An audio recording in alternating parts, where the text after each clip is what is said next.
Hi guys, how are you all doing? I'm extra tired today. It is a Thursday. My wonderful students that I work with, and all the other staff members I work with, because I'm just an assistant, or another word would be para, wore me out so tiringly. But I'm here making a video, and I'm wrapped up in a blanket because I'm tired. So we're gonna watch the first scary story. Here we go. And there's an ad before it. Oh, new Popeyes. Popeyes Hot Ones. What the flip is this? Is this a collaboration? Shop the Mac. Holy crud. The Mac and AC for like the makeup. It's about 30 minutes long, so. I turned 12 that summer when the most unbelievable thing happened in our quiet little town. A water park called Aqua Blast opened its doors to the public. It became the sole topic of conversation. My best friend Alex and I came across a pamphlet for it, promising enormous slides twisting like snakes, wave pools rolling like the ocean, and a lazy river that offered ultimate relaxation. Naturally, we were both eager to go. For weeks, we pleaded with our parents, exhibiting our best behavior, and even doing some extra chores. We went all out, and at last, our efforts paid off. Our parents gave us 2-day passes to Aqua Blast. The day we went was perfect. The sun shone brightly. The sky was an ideal blue, and the air buzzed with anticipation. We met at the entrance of Aqua Blast. I feel like these stories are going to wake me up, so I'm very As we entered, the park was even more incredible than we had imagined. The sheer size of it was astonishing. So sorry, guys. With people everywhere laughing, screaming, and splashing around. Alex and I headed straight for the biggest slide, called the Mega Plunge. It was a massive slide with a nearly vertical drop that promised a surge of pure adrenaline. We waited in line for what seemed like forever, finally reaching the top. My heart pounded against my ribs, but Alex showed no fear. He was smiling widely, like a maniac. We climbed into the inflatable raft, provided by the attendant, and then he gave us a push. For the next few seconds, we were a whirlwind of wind and water. Woo. The ground vanished beneath us as we rushed down the slide. I felt a blend of terror and excitement, and when we got to the bottom, the rush of water was momentarily blinding. After recovering from our initial adventure, we spent the rest of that afternoon exploring the park. We braved the wave pool, which tossed us around like rag dolls, and leisurely floated down the lazy river, basking in the sun. As hours passed by, the crowd began to thin, but Alex and I decided to try one more slide before heading home. The Aqua Twister. Unlike the others, the Aqua Twister wasn't about speed or height. It was about disorientation. It consisted of enclosed, twisting tunnels that plunged you into darkness, spun you around, then ejected you into a pool of water. "This looks awesome. I can't wait," said Alex, his eyes shining with mischief. As for myself, I was uncertain. "Are you sure? This seems a bit intense," I told him. Alex called me a chicken and assured me that it would be fun, promising that he would be there with me. I knew if I backed out, he would tell everyone that I was a coward, and I would have to face teasing all summer long. So, I swallowed my fear and agreed to go. The line was short, and before long, we were at the entrance. The attendant, who was a bored teenager, outlined the rules, and we hurried inside. The entrance was a dim tunnel, and as we stepped in, darkness enveloped us. A chill ran down my spine. I couldn't see a damn thing. "You ready?" Alex asked, his voice echoing. As ready as I'll ever be, I replied, trying to sound braver than I felt. Suddenly, the ground disappeared, and we fell into darkness. The tunnel twisted and turned, spinning us around. I lost all sense of direction. All I could feel was the rush of wind and the cold, damp slide against my skin. I yelled, but my voice was swallowed by the abyss. I could hear Alex shouting too. His voice was distorted and distant. The spinning made me dizzy, and nausea surged through me. Just as abruptly as it started, the ride ended, and I was ejected into a pool of water, gasping for breath, blinking. I tried to regain my bearings. Alex was right next to me, coughing and sputtering as well. "That was intense," he said, his voice trembling. "Intense is an understatement. I think I'm going to be sick," I replied, still catching my breath. We climbed out of the pool and rested on a nearby bench, trying to recover. The sun was setting, casting long shadows across the park. The air had cooled, and the sounds of laughter and splashing had faded. I decided that I had enough of water slides for one day, though we could always return tomorrow.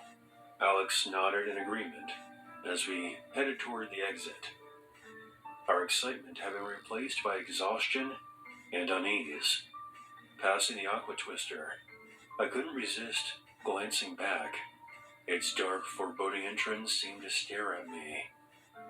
We were nearing the main gate, when the craziest thing happened. Frantic cries and screams erupted from the pool area. Turning around, we saw people shouting for help and pointing toward the center of the pool. Curiosity overtook us as we dashed toward the chaos. When we got to the pool's edge, we saw why everyone was panicking. A group of people were struggling in the water, their faces twisted with fear. I asked a woman nearby what was happening. In a quivering voice, she said that she didn't know, only that something was dragging people beneath the water. Alex and I exchanged looks of disbelief, then moved closer to the pool. We had to help. As we waded deeper, I felt a particular sensation tugging at my feet. Looking down, I saw the water swirling around me. Before I could react, something hot and constricting wrapped around my ankle and pulled me under. I gasped, swallowing a mouthful of water. I struggled desperately, but whatever held me was too strong, dragging me deeper down. Panic set in. I couldn't breathe, and my lungs ached. I fought with all my strength, but it was futile. I was starting to lose consciousness when, suddenly, the grip released me, and I swam to the surface, emerging and gasping for air. Alex rushed over, grabbed my hand, and pulled me over to the pool's edge, where I collapsed, coughing and sputtering. "What the hell happened?" Alex asked, his face filled with concern. In a raspy voice, I told him that something had dragged me under the water, something that was unbelievably strong. We looked back at the pool. The thrashing swimmers had reached the edge, and the water was calm again. Whatever had been pulling people down, lifeguards were clearing the pool, and people were rushing toward the exits. The park was closing early, and everyone had to leave. Alex and I blended into the crowd, trembling, our thoughts in a whirl. We didn't speak until we were outside, standing in the parking lot. "Dude, what the hell was that?" Alex asked, his voice barely above a whisper. "I have no idea, but I never want to experience anything like this ever again. Let's get out of here." We walked home in silence, the day's events heavy on our minds. Once we got back, I took a hot shower, trying to wash the memory away. But that night, I couldn't sleep. That's crazy. Every time I closed my eyes, I saw the dark water, the swirling currents, and the shadowy figure that had grabbed my ankle. I tossed and turned.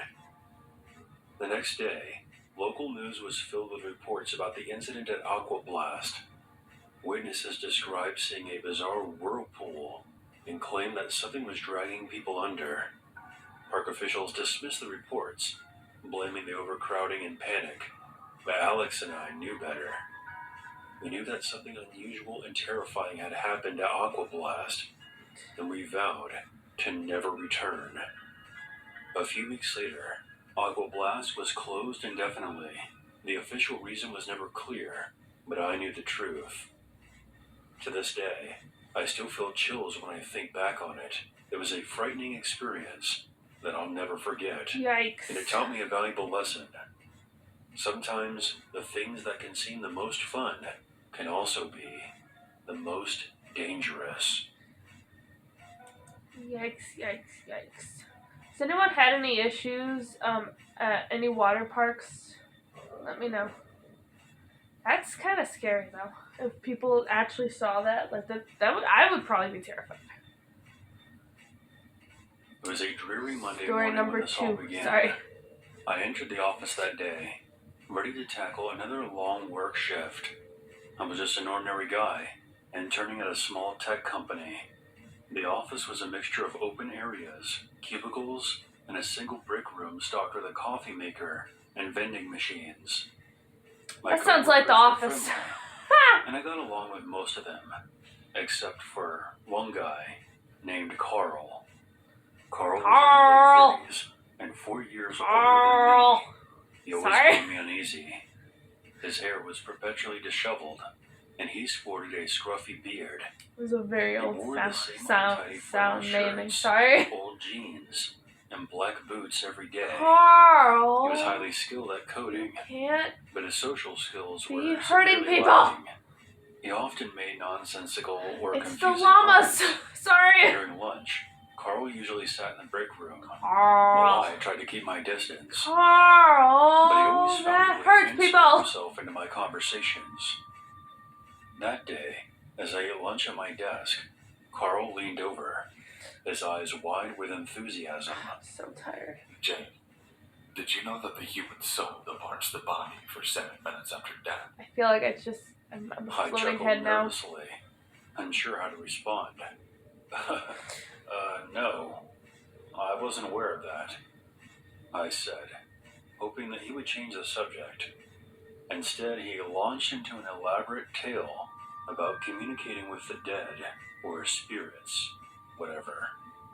I quickly finished my meal and excused myself, Communicating hurrying with away the dead? before I felt like fainting or yelling at him to leave me alone. What?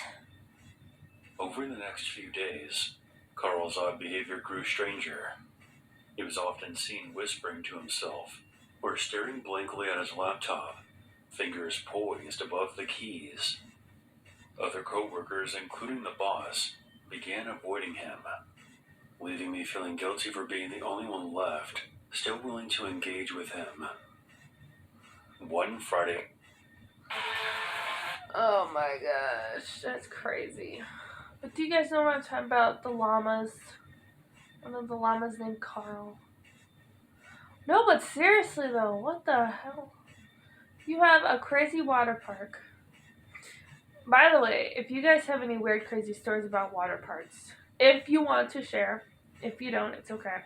Let me know down in the comments below, which I rarely tell people to like, comment, share, subscribe, whatever.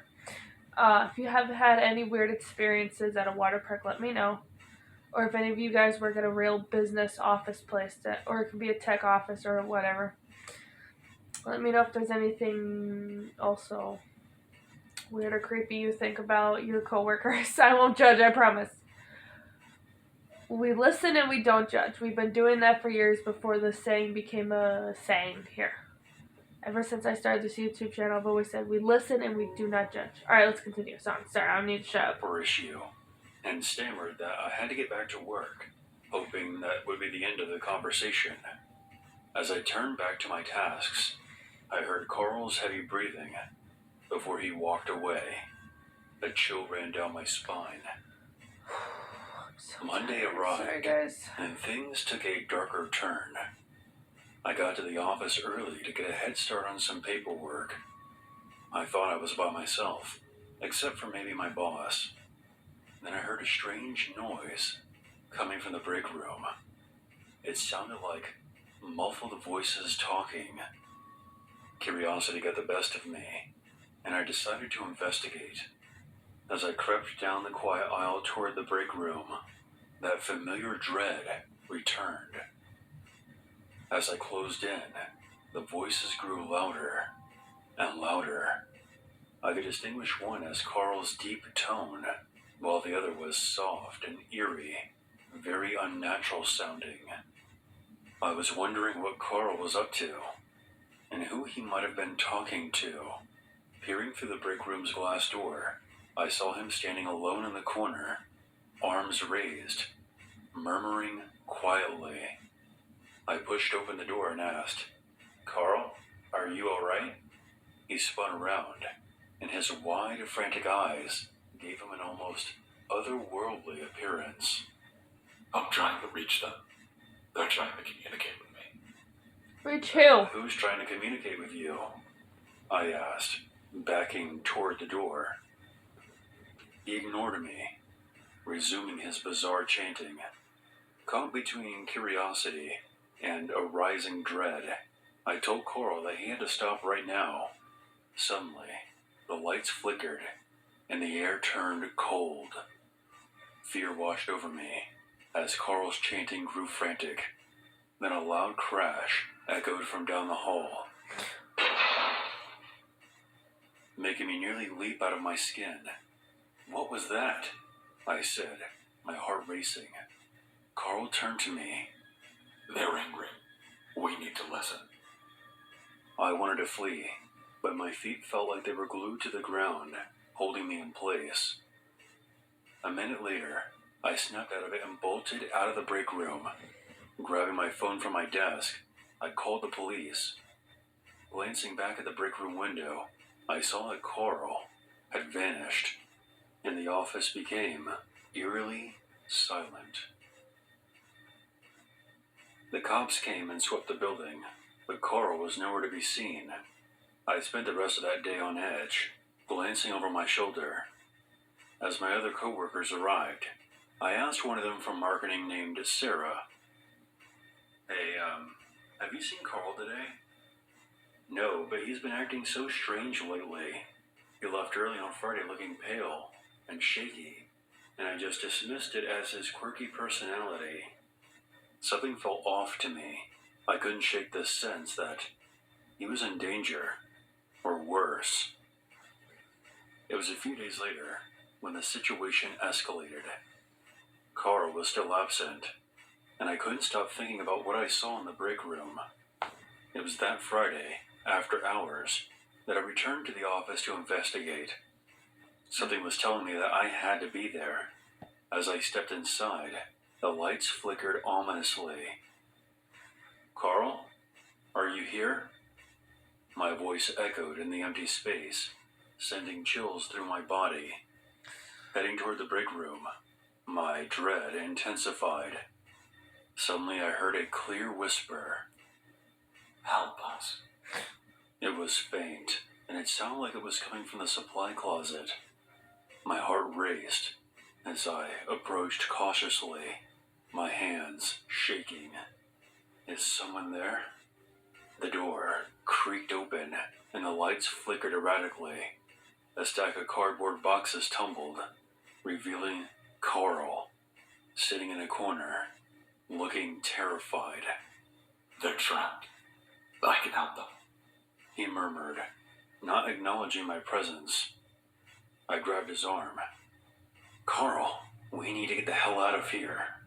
He turned, fear and confusion in his eyes. They need me, Jake. The lights suddenly went out, plunging us into the dark. A cold breeze swept through, and a furious, commanding voice boomed. Don't interrupt. Carl gasped, and terror gripped me. "It's not safe here. We have to go," I said, pulling him to his feet as the lights flickered back on. Shadow forms seemed to swirl around us like smoke. I dragged Carl out of the closet, rushing toward the exit. The whispers intensified, trying to pull us back. We burst out of the office, the cool night air hitting us as we sprinted back to the parking lot.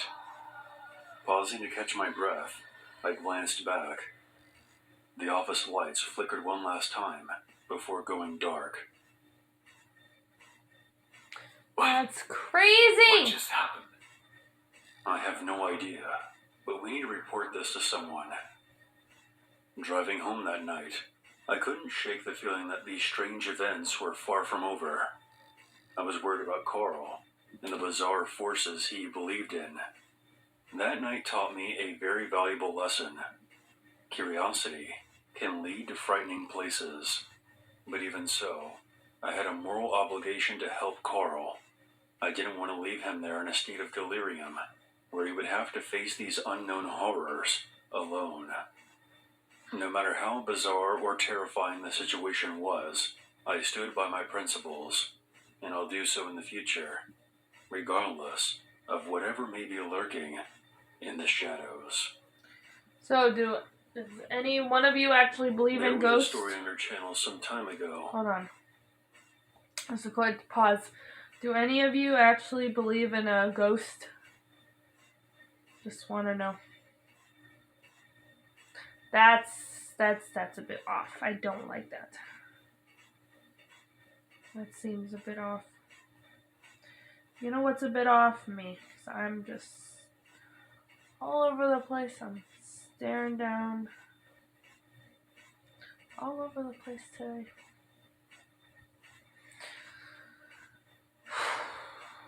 Very truly sorry, everyone. I'm just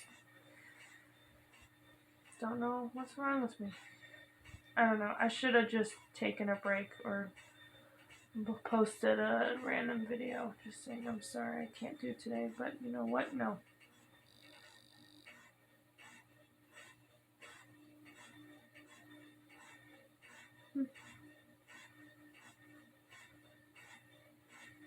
Alright, anyways, let's get back to these videos.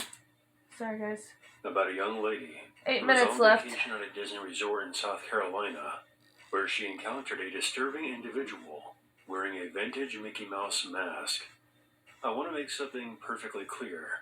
My experience has no connection to hers, and I'm not suggesting that it was the same person she encountered, but I have also seen someone wearing that godforsaken mask as well. It's something that you never forget. These are Wisconsin cheese. Of course, there's a commercial. Good grief.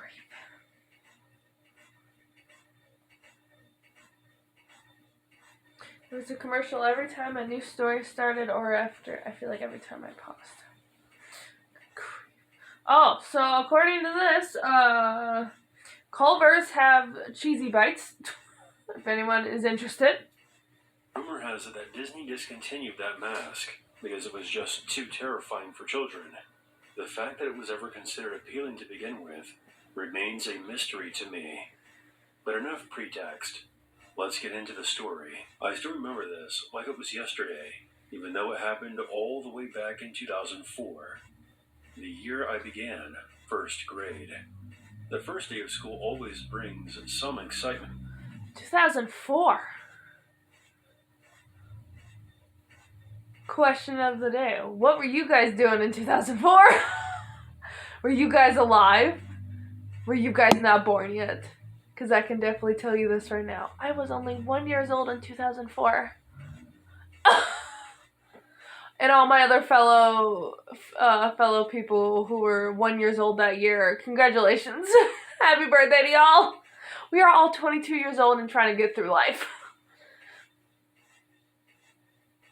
And we'll all be 23 next year. How the hell did that get to happen? Alright, let's go. Since I was the only kid from my neighborhood attending that school, my bus stop was not only the last one on the route, but it also was created just for me. My parents and principal had given me very specific instructions on where it was, so I would know where to be dropped off. I also knew that one of my parents would be waiting for me at the stop to make things easier. After all, I was only 6 years old. The trouble started when we got to the second to last stop, and I was the only kid left on the bus. "Hey, you, get off the bus," the driver barked. It wasn't just the volume, but the sharp, stern tone that startled and confused me. Not only were my parents nowhere in sight, but the neighborhood looked completely unfamiliar. When I tried to explain this, the driver only got angrier. "Get off right now, or you'll never be allowed to ride the bus again." Her words filled me with dread. I was a quiet, reserved kid who hated confrontation. My father, the only driver in our family, worked downtown, and my mom wasn't comfortable letting me walk alone. The school bus would be the only way I could get to and from school. The thought of being banned from riding it on my very first day was terrifying. Scared into silence, I got off the bus without another word. I don't think bus drivers are supposed to kick children off the bus. Not, like, I don't think that's wrong. Like, the kids, like, wherever a bus stop is in any type of neighborhood, wherever you live, no matter how close or far you are from the school district, you're supposed to go to the bus stop, and then get picked up on the bus, go to school, and then come back, and then, and then you get dropped off on the same bus route. So, ooh, this video might be actually a bit longer than expected. Okay, cool. We'll see how this goes. Sometimes my camera is weird and it does not allow me to go past 30 minutes on a video, or about 30 minutes, which is weird. Holy crud! On my left, they were severely out of place. It was someone wearing dark clothing, a baggy jacket, and a black and white Mickey Mouse mask, its soulless eyes staring directly at me. As soon as I saw him, I burst into tears, closing my eyes. Seconds later, I heard familiar voices calling to me. It was two twin boys who rode my bus. They were a couple of grades above me. They had gotten off at the same stop and had begun to make their way back home when they heard me crying and quickly came back. I looked back to the alleyway, but the masked man was gone. Oh. "What are you looking for?" one of them asked. I saw a man wearing a mouse mask standing there just a second ago." "Well, there's no one there now. You probably just saw something because you were scared." After asking me a few more questions, they quickly came up with a plan. One of them would stay with me, while the other went home to get their dad. Oh, that's After a few actually minutes so of nice standing of them. there, and me nervously looking back to the now empty alleyway, a beige car pulled up beside us. The boy that stayed with me said his father would take me home, and open the rear passenger door for me. I saw his twin Aw. brother in the back seat, That's gesturing so for nice me to of get them. in. But my worries weren't over just yet. My parents also taught me about stranger danger, and I was already shaken to my core because of what I saw in the alley. The thought of getting into a car with a man I had just met and giving him my home address made me want to cry. But I knew if I didn't, I would remain lost. That fear was the only reason I got into the car and told him where I lived. The drive was much shorter than I expected. I had been dropped off just a couple of blocks from my street. Still shaking and full of adrenaline, I felt no relief. It wasn't until I was home and safely in my grandfather's embrace that I could finally relax. To say my parents were furious would be an understatement. The school took the incident seriously, and as soon as they found a replacement, the driver was fired. Good. Neither I nor anyone else had another experience like that again. My claims about seeing someone in a Mickey Mouse mask were basically dismissed as a hallucination. Looking back, I I sometimes don't feel think embarrassed. so. especially since I was only a 10-minute walk from my house. Then I remember I was just 6 years old when that driver threatened to ban me from the bus. I was, and still am, tall for my age, so she might have thought I was older. But no child deserves to be spoken to like that, especially on their first day of school. I'm forever grateful to those boys for caring enough to help. Otherwise, who knows what might have happened to me that day. For years I've questioned if I actually saw a man wearing that Mickey Mouse mask that day.